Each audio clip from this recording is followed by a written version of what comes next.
Imagine this with me, my friend. You're in a world split in two. One side lives in total comfort, with all their rights and luxuries. The other side, no rights at all, stuck at the bottom from birth. And as luck would have it, you ended up in that marginalized part. But that's not all. No, you even get punished for something you didn't do. So what would you do? Would you just accept that kind of darkness or try to change the misery you're in? That's what we'll find out today in our story with the hero Naruto. Before we start, my fellow otakus, smash that like button and don't forget to subscribe so we can rack up as many likes as possible. We see a little girl playing with a doll, but she breaks off a small piece. Her mom tells her, well, that's it, it's ruined, even though they just bought it not long ago. How about we toss this in the trash and get you a new one?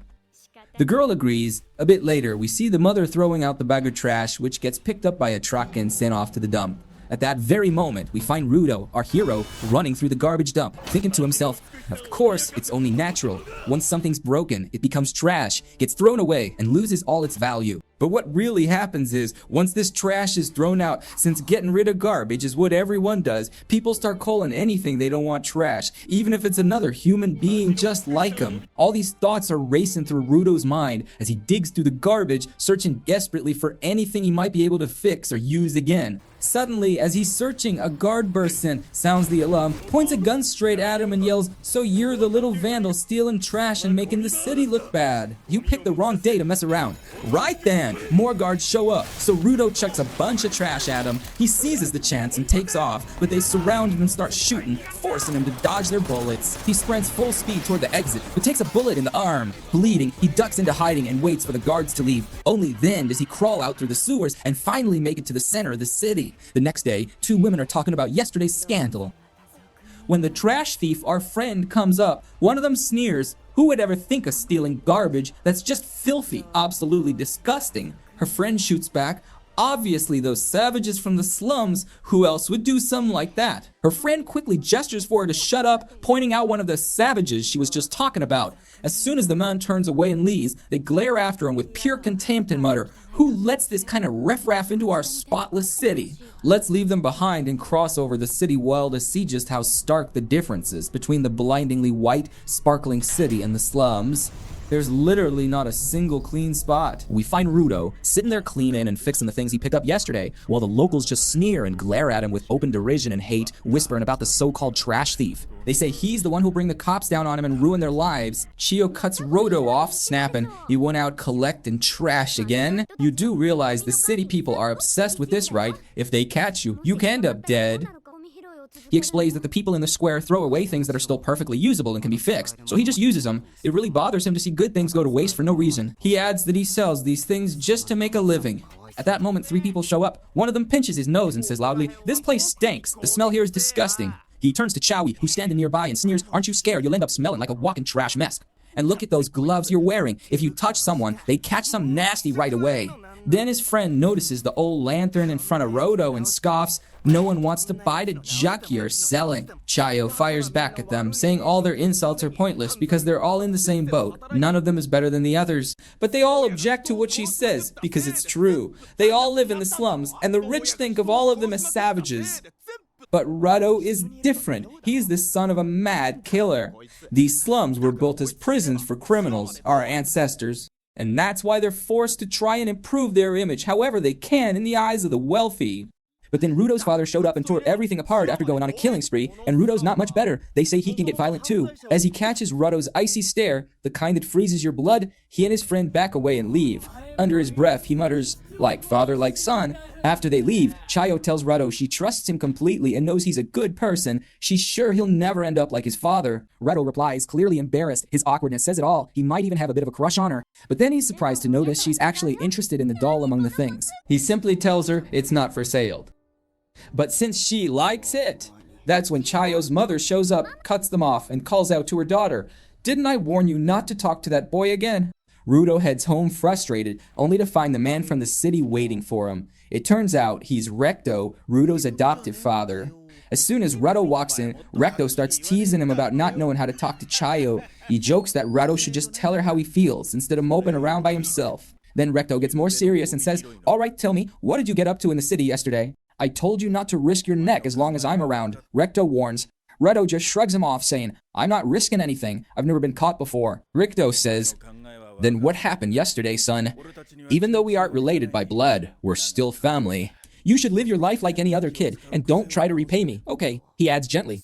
Rudo answers quietly, "You're the one who took me in. What I do, it's just helping out, not paying you back." At that moment, Ricto notices Rudo's injured arm. He asks him to hold it out so he can take care of the wound, and when he's finished, he pulls Rudo into a comforting hug. Then Ricto warns him, "Don't you go back to the dump again. Next time, you might not get away with just a scratch." Rudo looks down at his hand and says, "This cut is nothing compared to the scars my real father left me." Ricto reminds him, "In the slums, crime is punished by accusation. They throw you into the abyss. That's what happened to your father. That's why you've got to be careful, Rudo. Don't do anything reckless, even if we're stuck in a filthy, dangerous world like this." Right then, Rudo remembers that his hand has been this way since he was a child, and he's overwhelmed by a deep, searing pain. It weighed heavily on him, not just his own struggles, but also the looks of hatred and resentment from everyone around him. All of that created an overwhelming emotional burden for Rudo. But everything changed when Ricto adopted him and gave him those gloves. The moment he put them on, the pain in his hand finally eased, almost like a miracle. That's why he feels indebted to Ricto, a debt he knows he could never, ever repay, no matter what he does.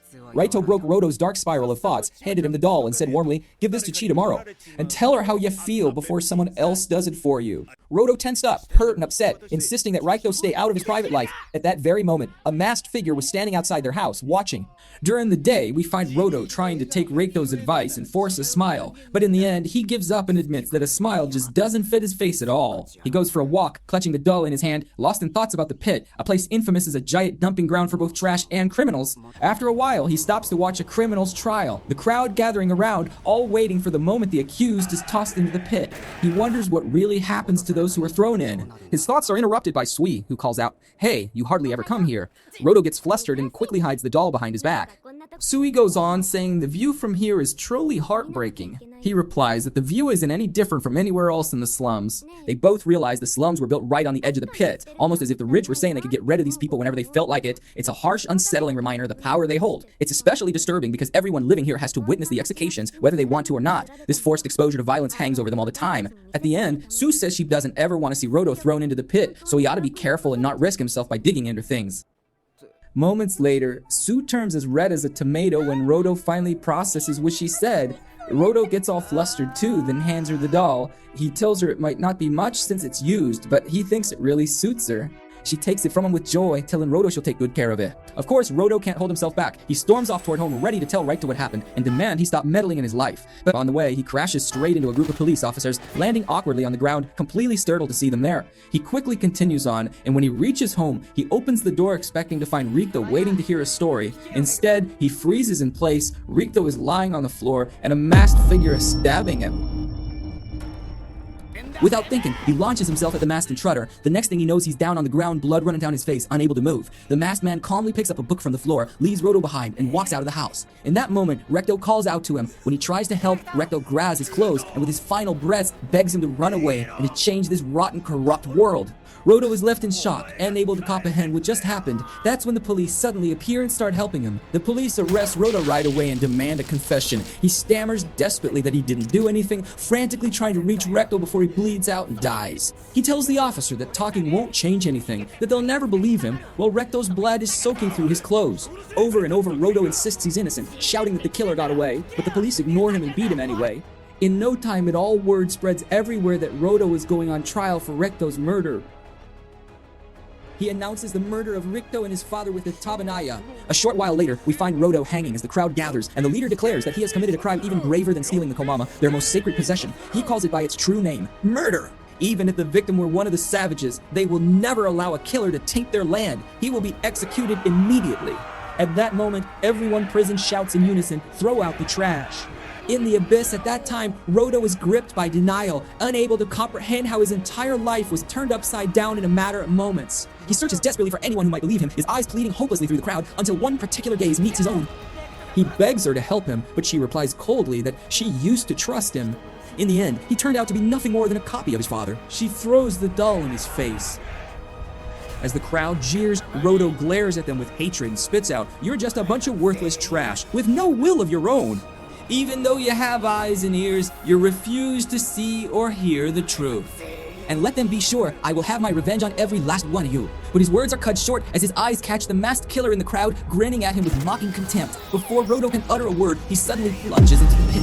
Consumed by every emotion raging inside him, he vows vengeance on them all. Moments later, Rudo opens his eyes, stunned to realize he's still alive. But he's immediately hit by the foulest stench he's ever smelled, forcing him to turn and search for its source. He finds himself surrounded by a sea of an endless overwhelming ocean of filth. From the very heart of that sea, a monster emerges.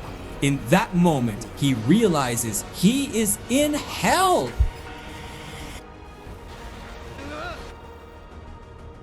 What will happen next? Who is the masked killer? And what really happened to Rikudo? That's the end of episode 1 of Rudo's story. If you enjoyed it and want episode 2, don't Comments, let me know what you thought of today's episode, and take care. May you all be in good hands. And goodbye.